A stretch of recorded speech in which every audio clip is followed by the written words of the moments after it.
Primera de Juan, capítulo 2, del 7 al 11.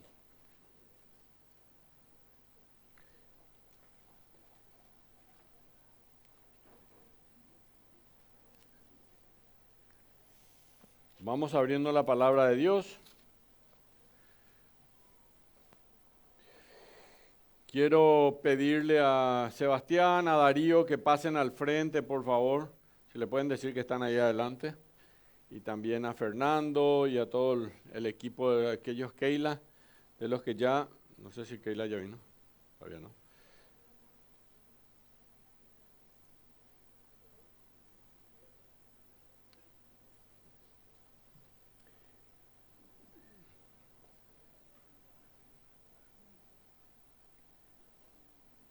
¿Ya se cambiaron? ¿Todavía no? No. Bueno, tienen que cambiarse para entrar acá. Justamente.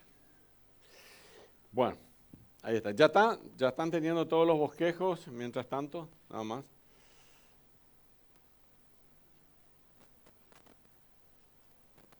Ok. Primera de Juan, capítulo 2, versículos 7 al 11. Estamos nada más que todos tenían que tener el bosquejo para empezar. Y aquí ya le vamos a poner un tiempo a esto de la palabra de Dios. Vamos a orar a Dios. Señor, te damos gracias por el bautismo, gracias por aquellos que han tomado la decisión de bautizarse. Yo sé que tú los vas a bendecir de una manera sobrenatural porque han decidido hacer esto para la gloria de tu nombre, Señor. Alabado sea tu nombre, te amamos en el nombre de Jesús. Amén. Capítulo 2, primera de Juan, ahí empezamos. Capítulo 2, versículo 7, dice la palabra del Señor. Hermanos, no os escribo mandamiento nuevo. Leo de vuelta. Hermanos, no os escribo mandamiento nuevo. No es nuevo esto, lo que le voy a decir no es nuevo. Sino el mandamiento antiguo que habéis tenido desde el principio. Este mandamiento antiguo es la palabra que habéis oído desde el principio. Es un mandamiento viejo el que le voy a decir. Sin embargo, os escribo un mandamiento nuevo. Vamos leyendo la Biblia, ¿verdad? O sea, no era nuevo, era viejo, era antiguo, pero ahora dice que os escribo un mandamiento nuevo ahora. Dice que el apóstol Juan estaba un poco escribiendo cosas y ¿a qué se refiere? Que es verdadero en él. O sea, este mandamiento nuevo es verdadero en Jesucristo, en él. Y en vosotros, porque las tinieblas van pasando y la luz verdadera ya alumbra. El que dice, esto es interesante siempre el apóstol Juan, el que dice, ¿se acuerdan del domingo pasado? El que dice, acá ya dicen nuevamente el apóstol Juan. ¿Ustedes dicen que son cristianos? El que dice que está en luz y aborrece a su hermano está todavía en tinieblas. ¿Escucharon? El que dice que está en luz, pero aborrece todavía a su hermano la fe, acá estamos hablando de los hermanos de la fe, no tu hermano de carne solamente, también eso, está todavía en tinieblas. Versículo 10, el que ama a su hermano permanece en la luz y en él no hay tropiezo. El que ama a su hermano, ese sí está en la luz, el otro está en tinieblas. El que ama a su hermano permanece en la luz y en él no hay tropiezos. Pero el que aborrece a su hermano está en tinieblas. Versículo 11. Y anda en tinieblas y no sabe a dónde se va. No sabe a dónde va porque las tinieblas le han cegado los ojos. ¿Qué pasaría si te quedas ciego? Hace unos años mi oculista me dijo, tenés un problema serio de la vista, tenés glaucoma. Y si no te pones una gotita en el ojo, no tenés que dejar un solo día ponerte, te puedes quedar ciego.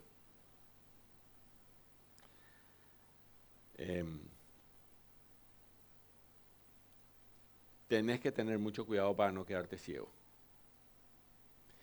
Así que me agarró un escalofrío. Pues algo así te dicen es terrible, ¿verdad? Quiero contarles que en Paraguay hay 250.000 personas con serias dificultades para ver. Entre 30 y 50.000 no tienen posibilidad ya de recuperar su capacidad visual y necesitan la rehabilitación y el apoyo de una sociedad capaz de incluirla en el contexto. Estoy leyendo algo que salió en la agencia de noticias de RCC y el goce pleno de sus derechos. Así que ya no pueden ver entre 30 y 50.000 personas. Mira, si Dios te diera a elegir una discapacidad física, que vas a tener que elegir una, yo estoy seguro que muchos, todos, no elegiríamos vivir ciegos, la ceguera. ¿Qué pasa si eso no sucediera? ¿O qué pasaría si la iglesia se vuelve ciega? ¿Qué pasaría si la iglesia se vuelve ciega? El apóstol Juan dice acá al final del pasaje 11, os escribo a vosotros, hijitos, porque habéis conocido al Padre, perdón, ese era el versículo 13, el 11, y no sabéis a dónde va, porque las tinieblas le han cegado los ojos. Las tinieblas de este mundo le han cegado los ojos, dice la palabra de Dios. Uno de los pasajes más directos que puedo leer en la palabra de Dios. Él comienza con un término, me gusta mucho, diciendo, amados, versículo 7, hermanos, no os escribo un mandamiento nuevo, sino el mandamiento antiguo que habéis tenido desde el principio. Aquí la palabra amados, en el griego, saben que el Nuevo Testamento fue escrito en griego, es agapetoi. Agapetoi. Son muy amados, eso significa. 6 veces va a escribir el apóstol Juan esa misma palabra aquí justamente, ¿verdad?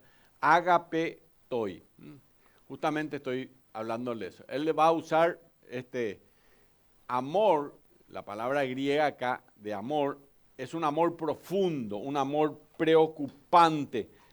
Es un amor preocupado, fiel, sacrificado, comprometido, es un amor eterno. Porque deriva de la palabra ágape, ¿verdad? Agapetoi, ágape es el amor de Dios hacia nosotros. El amor de Dios, como dice acá, lo están leyendo, no es un, perdón, si podemos retroceder entonces aquí, ahí está. El amor de Dios no es una emoción, no está determinado, no es un capricho temporal, no está controlado por emociones, está determinado por la voluntad de Dios. Y la voluntad lleva al fruto de una emoción y de un afecto, ¿verdad? Por eso es que tenemos ese amor, porque nos da emoción, nos da afecto, ¿verdad? Y ese es el amor de Dios. Por eso la iglesia, ustedes cuando entraron, alguien les dio la bienvenida, ¿o no? ¿Sí? Acá está Derlis, ¿verdad? Sé que tuvo que salir Cristian por una cuestión familiar. Está Derlis y otros que le dan la bienvenida porque hay afectos. Los días de la semana hacemos grupos pequeños para reunirnos, a veces festejamos cumpleaños, porque hay afectos. Y la iglesia también una vez al mes y la otra semana va a hacer un almuerzo para que se queden, porque la idea es que nos conozcamos y haya afecto, porque si no, yo vengo, escucho, me voy y hasta la otra semana o hasta el otro mes, ¿verdad? Pero no puede haber amistad, no puede haber amor entre nosotros. Las personas comunes en la calle piensan que el amor es algo que puede cambiarse sin ningún inconveniente, así como cambia el clima y así como yo puedo reemplazar quizás un par de zapatos, entonces también ellos dicen puedo cambiar nomás por otro zapato, el amor es así. Pero en el primer siglo, cuando escribe el apóstol Juan, las cosas no eran así. De hecho, un filósofo llamado Séneca, pues era filósofo romano, decía que, y él vivió en el tiempo del apóstol Juan, justamente, él decía que las mujeres romanas, escuchen esto, todo ese poder de empodérate mujer, no es una cuestión nueva, señores, esto ya tiene tiempo. Las mujeres romanas de la alta sociedad recordaban y contaban sus años con los nombres de los esposos que habían tenido. Imagínense. Ellos iban y venían los esposos como las estaciones. Primavera, verano, otoño, invierno. ¿Verdad?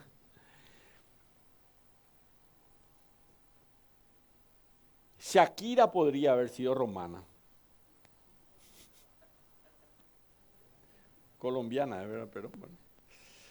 Ella dice que las mujeres no lloran, facturan, ¿verdad?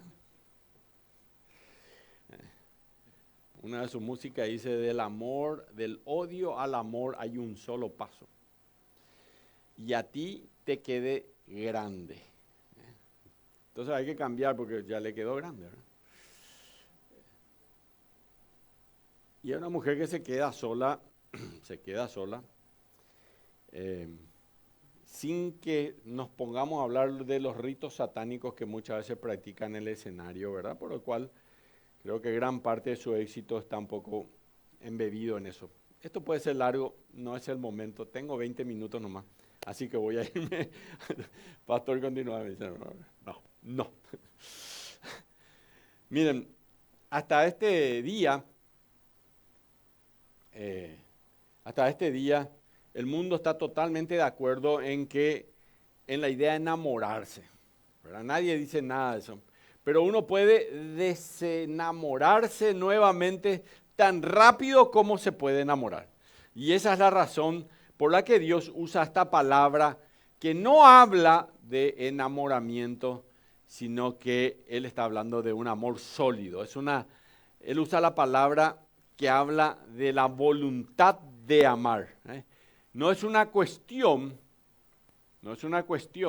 de ver si funciona. ¿Entienden? Es una cuestión de disponerse a hacerlo funcionar.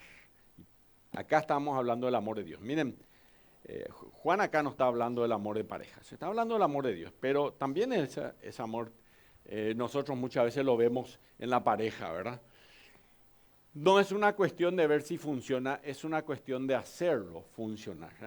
Muchas veces dicen, bueno, lo que pasa es que ahora ya no siento más nada, no es una cuestión de que sientas.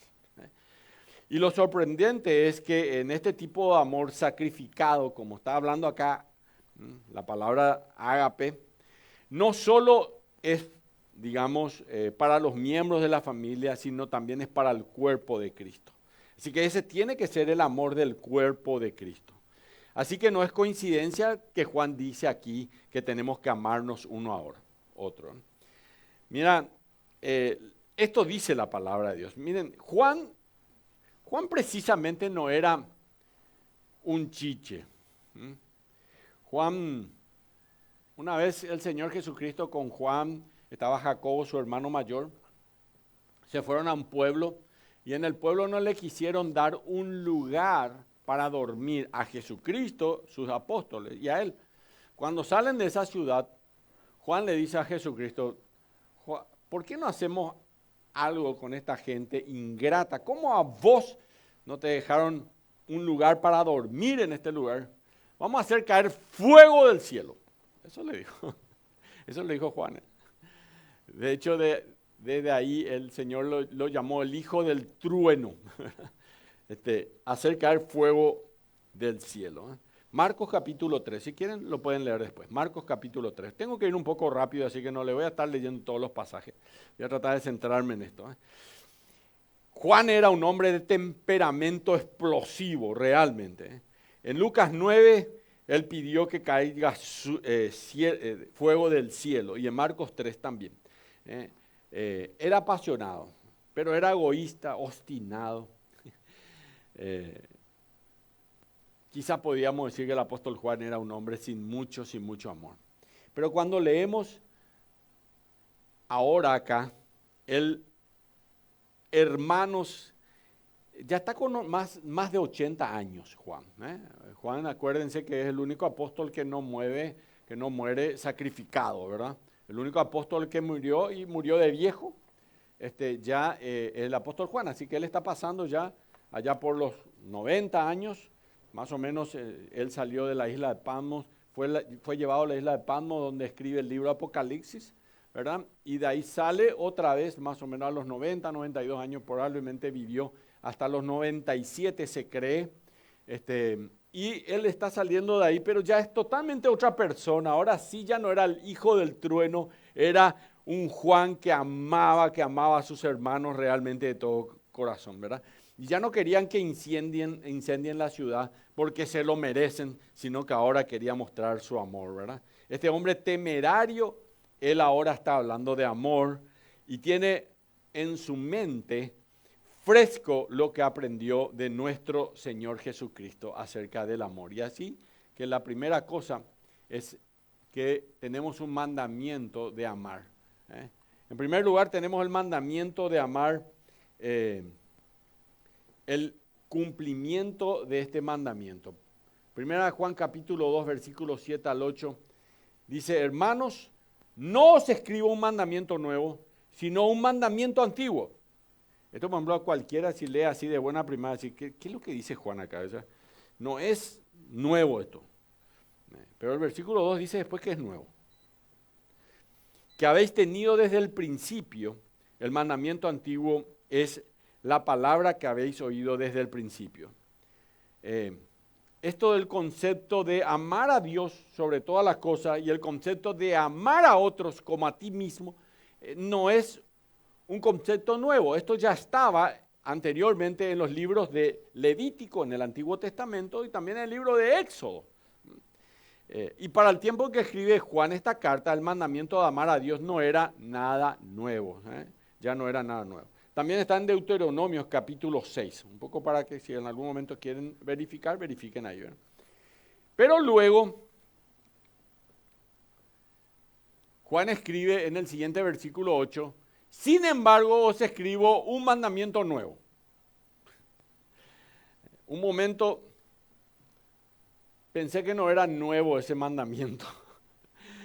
Para entender bien, deben entender las palabras en el griego.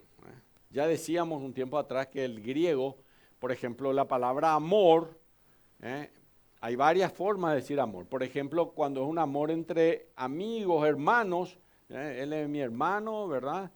Tiene fileo, el amor familiar, fileo.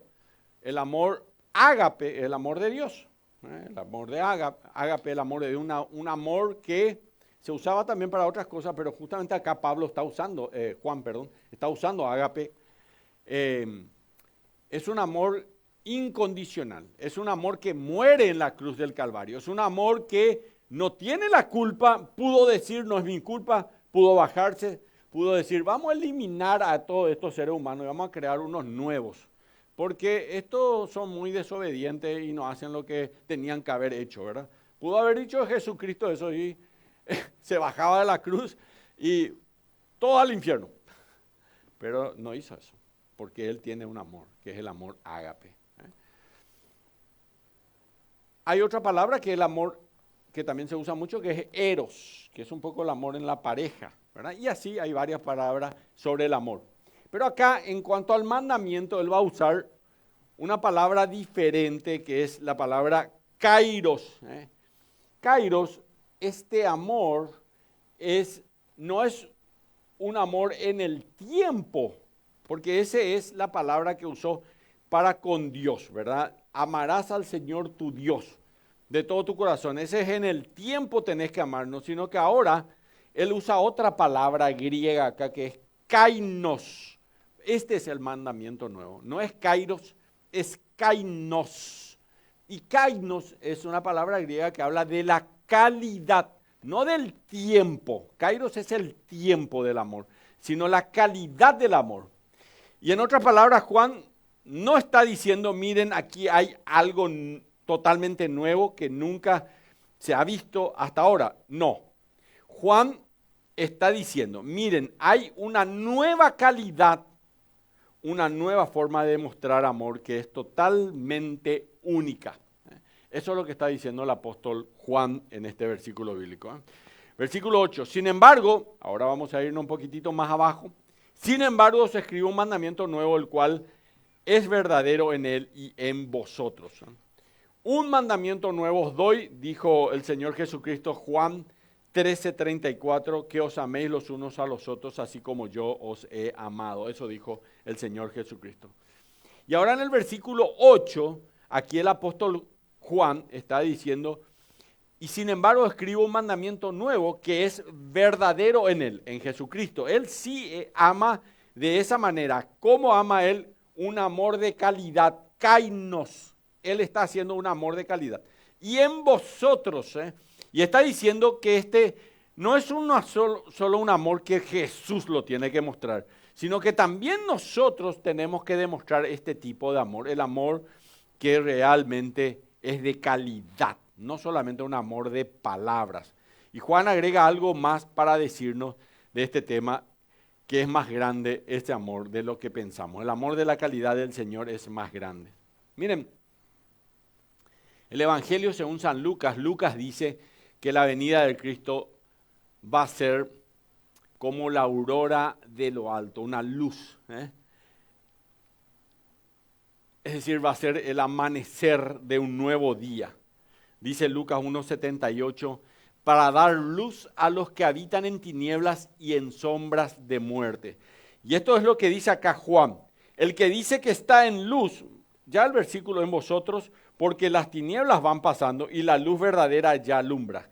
¿Quién es la luz verdadera? El Señor Jesucristo. Él dijo, yo soy la luz del mundo, ¿verdad? Él estaba hay una fiesta judía, la fiesta donde ellos recuerdan que en el desierto había un fuego que se encendía todas las noches y que eso hacía que ellos no pasen frío, ¿verdad? En el desierto ocurrían muchas cosas, ¿verdad? Los 40 años que estuvo Israel en el desierto, ocurrieron muchas cosas. Primero caía maná del cielo, ¿verdad? 40 años les dio de comer, ¿verdad? Otra cosa que ocurría era que a la mañana, cuando amanecía, salía el sol. En el desierto el sol te puede fulminar, ¿verdad? Y había una nube que les cubría a ellos, ¿verdad? Y a la noche, el frío te puede fulminar. Había una columna de fuego que los calentaba a ellos. Y no había agua, ¿verdad? Pero había una roca de donde salía agua. Imagínense todo lo que veían ellos cada día. Y ahora la luz, hay una famosa fiesta, ¿verdad? Judía que recuerda un poco que la luz ellos tenían en ese tiempo, ¿verdad? Él es la luz. Quiero decirle algo sobre esto. Vamos a recordar la Navidad. Y hay muchas luces que se prenden, ¿verdad?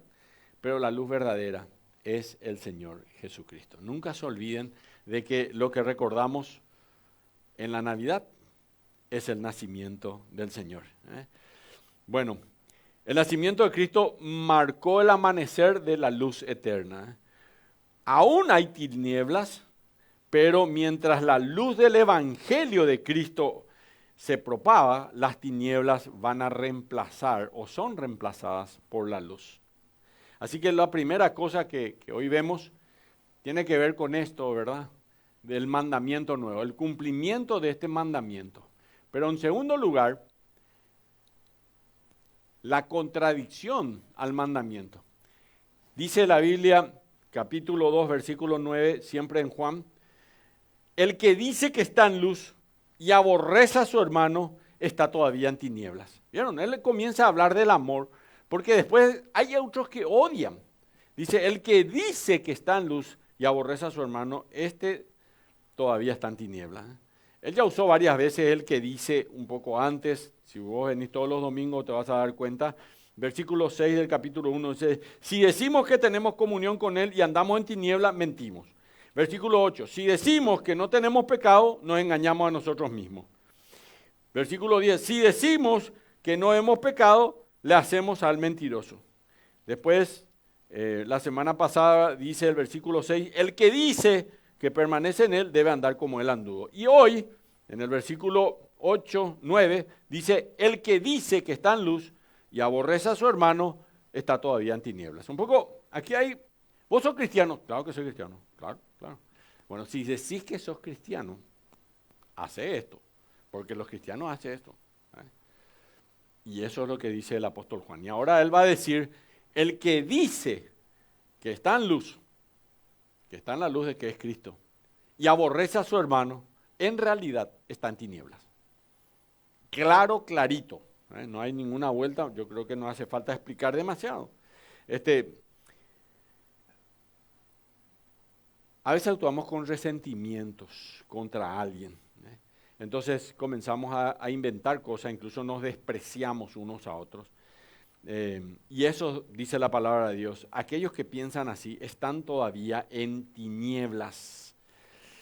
Miren, estamos hablando de tiempos difíciles. Si ustedes van a 1 Timoteo, voy a cambiar un segundito nada más el pasaje, pero no mucho. Capítulo 3, versículo 1. Dice, 2 Timoteo, perdón, no es 1 Timoteo. Capítulo 3, versículo 1. Dice la palabra de Dios así, les leo. También debes saber esto. Pablo le escribe a Timoteo, su discípulo. El apóstol Pablo le escribe a su discípulo Timoteo y le dice así. Timoteo, también tenés que saber esto, que en los postreros días vendrán tiempos peligrosos. Estamos hablando de esta época. Pablo dice, en esta época va a haber tiempos peligrosos. Y mira lo que dice. Porque habrá hombres y mujeres amadores de sí mismos. Este no es que te ama a vos. Esto es un estudio como este que estoy dando yo, de que hay que amar a tu hermana, a tu hermano, a todos. Hay que amarnos unos a otros, porque si no estás con amor, digamos, estás en tinieblas y no estás en luz.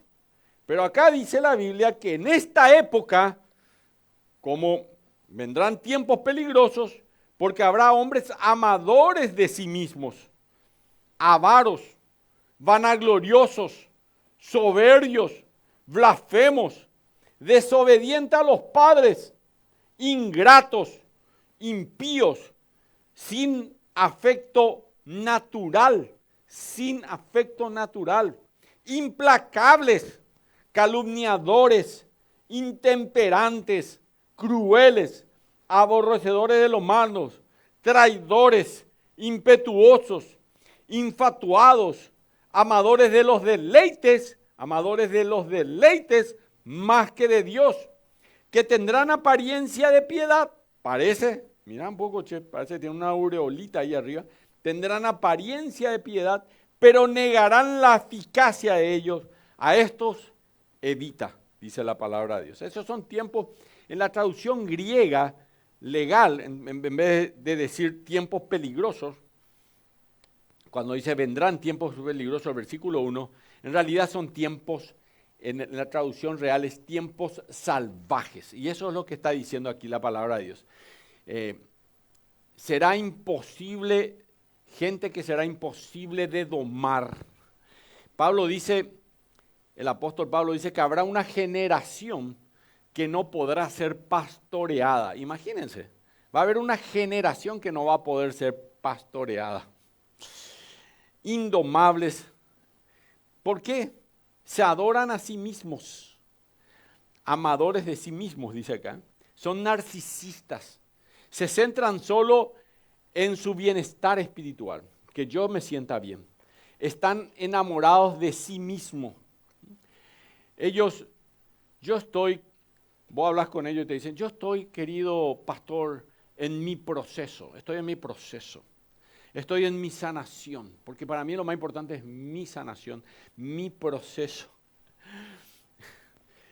Miren, la santidad, dicen ellos, es individual, así que cada uno haga lo que se le dé la gana. Total, yo igual voy a terminar yéndome con el Señor. Por eso dice la Biblia, teniendo apariencia de piedad. Porque parece que todo está bien, teniendo apariencia de piedad. va a ser una generación, esta que no van a ser pastoreadas, que van a imitar el lenguaje del cristiano, van a imitar los gestos del reino, pero no van a conocer al Rey de Reyes y Señor de Señores. De esas personas, dice el Señor Jesucristo, Mateo capítulo 7, versículo 21 al 27, dice: en aquel día muchos me dirán, Señor, Señor, en tu nombre predicamos, en tu nombre hicimos milagros, en tu nombre hicimos sanaciones. Y yo les diré, no os conozco. Esto dijo el Señor Jesucristo. Lean Mateo capítulo 7. No os conozco, hacedores de maldad. Serán lanzados al fuego eterno, dice. Miren, el Señor nos confronta con esto. Pero acá dice la palabra de Dios, el apóstol Pablo dice, a esto evita. Pablo nos dice, el problema no va a ser la oscuridad, sino que va a haber una luz mezclada con las tinieblas. Y los últimos días no van a comenzar como Mateo capítulo 24 dice que habrá guerras y rumores de guerra, los últimos días, sino que va a comenzar cuando la verdad del evangelio se va a volver opcional. Es decir, si quiero estoy, si no, no. Esta gente va a amar más sus opiniones, van a amar más sus opiniones que la Biblia. Y el mensaje de Pablo es que aquellos que no negocian la verdad van a ser los cristianos verdaderos. Aquellos que, cueste lo que cueste, siguen al Señor. Estamos en una era de apariencias, queridos. Pero el verdadero poder va a ser la santidad, la pureza en el Señor y mantenernos firmes. Así que, en segundo lugar, estamos estudiando la contradicción. ¿Es posible ser un cristiano que deteste a alguien de esa manera? Tristemente sí. La lección es importante. A pesar de que la luz ya está brillando, ese hombre que no ama está aún en tinieblas. Vamos al punto 3 y este es nuestro último punto, así que presten atención, ya estamos llegando al final. La correcta práctica del mandamiento. Juan nos enseña que amar no solo es practicar una virtud, sino que es un estado y un modo de vida. El objeto del amor es el hermano. ¿A quién le tengo que amar? A mi hermano, a esa chica, a ese muchacho que está a tu lado, a ese le tenés que amar. El que ama, dice la Biblia, permanece en luz. Y podemos decir eso entonces con toda seguridad que una vida de amor ilumina nuestro camino. Y Juan escribe en el versículo 10, el que ama a su hermano permanece en luz y en él no hay tropiezos. Así que permanece, dice, en luz. Significa simplemente vivir caminar en, sentirse en casa en la luz de Cristo. El que ama a su hermano deja de estar en tinieblas y sabe a dónde se está yendo. Sin tropiezo alguno, él va, porque en su camino no solo resplandece la luz que le guía, sino que el mismo camino es luminoso, hay luz. Ya el Señor, anteriormente David lo dijo en el Salmo 119, lámpara es a mis pies tu palabra y lumbrera en mi camino. Aquí la palabra tropiezo es también un escándalo. Tal vez la persona no es un escándalo para nadie capaz, pero es una pieza de tropiezo que hace caer y causa problemas espirituales, morales y otras cosas. Y Juan dice, efectivamente, el amor es la linterna. El amor es la linterna. La linterna de nuestras vidas va a ser el amor. Un gran escritor escribió una vez sobre esto y dijo así, miren lo que dice. El amor no hace escalones nos hace escalones en vez de piedras de tropiezo. Aquellos que no aman son una piedra de tropiezo. Una vida de amor, queridos, ilumina el camino de nuestras vidas. Y para esto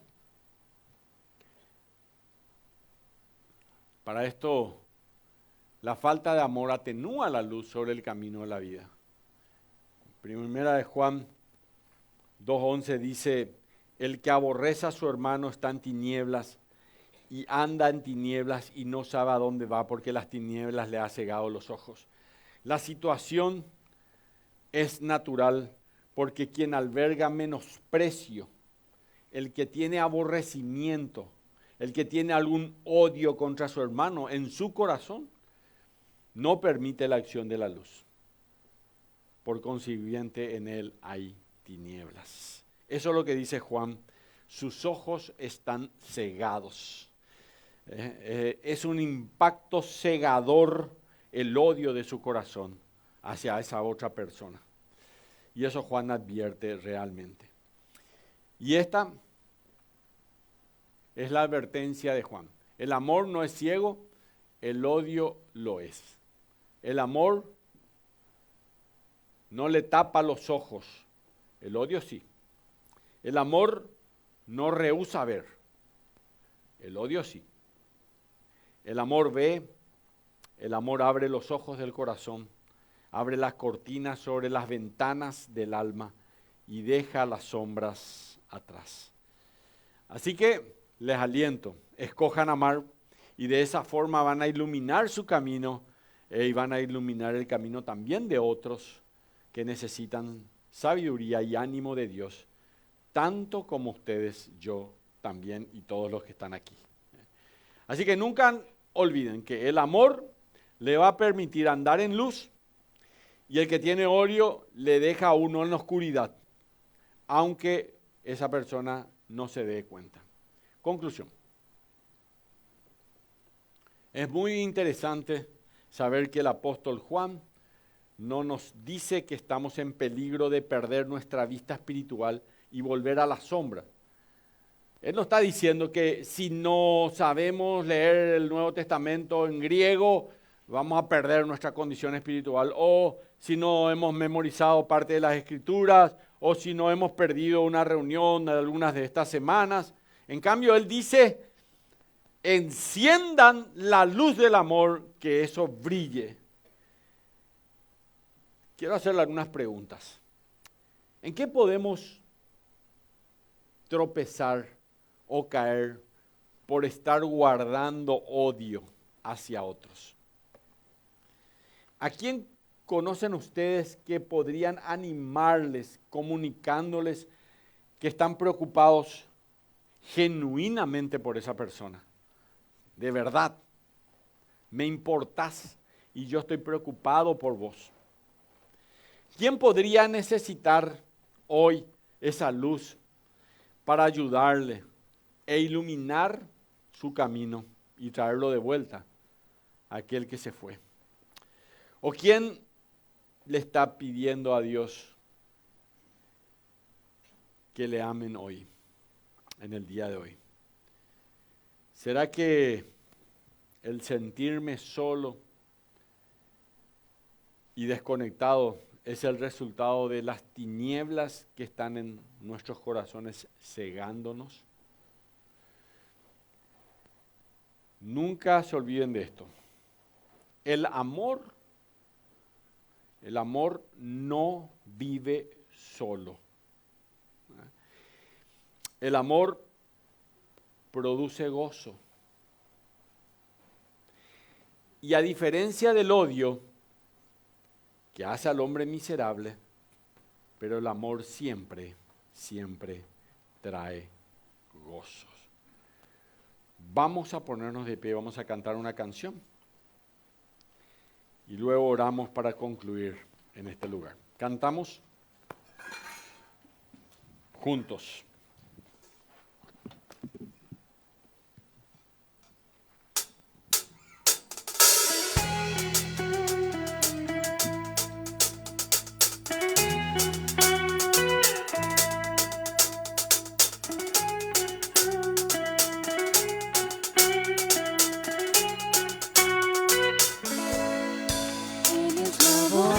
Mis oídos abrió, la libertad que mis cadenas rompió. Eres la luz que mi alma oscura ilumina.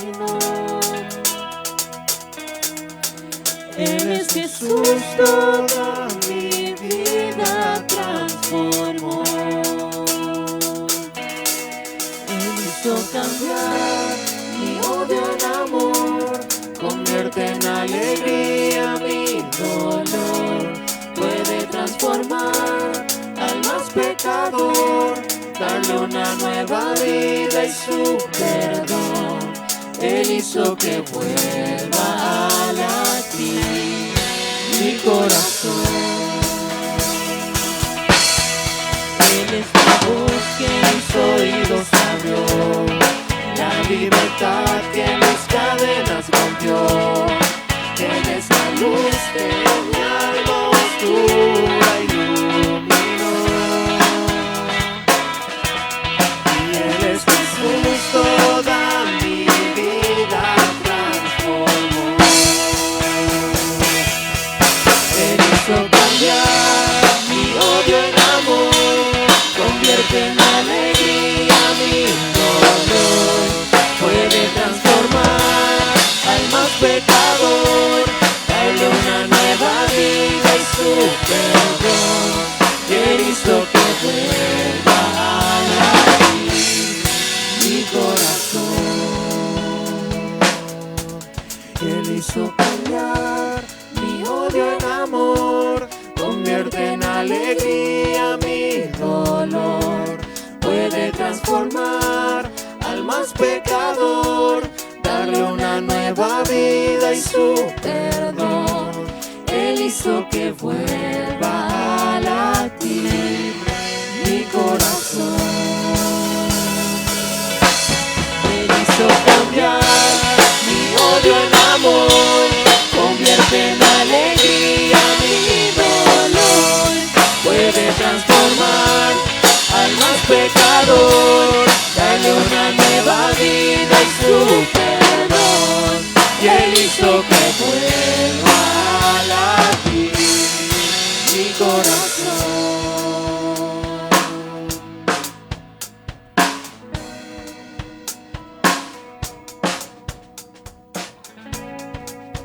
Vamos a decirle, Señor, gracias por haber cambiado mi odio, mi dolor, en alegría y en gozo, Señor. Gracias porque eres la luz que en medio de las tinieblas resplandeces. Y hoy en esta mañana, Señor, queremos adorar tu nombre y alabar. Y este mes de diciembre vamos a recordar la venida de Jesucristo a este mundo. Aquella luz verdadera, dice el apóstol Juan, había venido al mundo. Gracias, Padre, de todo corazón por tu palabra. Y Señor, mi deseo es honrarte, es glorificarte. Mi deseo es hacer tu voluntad, Señor. Mi deseo es conocerte, porque quiero saber más de ti, Señor. Mi deseo es que cada día tú me hables y guíes mis pasos y sea una luz que alumbre en medio de las tinieblas, Señor. En el nombre precioso de nuestro Señor Jesucristo. Amén. Pueden saludarse unos a otros. Gracias a todos, gracias a los que se bautizaron. Allá atrás está Sebastián, Darío, no sé por dónde estaba. Ahí está Darío, Sebastián, ahí está. Y Keila, aquí está, ¿verdad? Y Fernando, así que pueden acercarse a saludarles y felicitarles por la decisión de tomar este paso de bautismo. Acérquense y felicítenlo.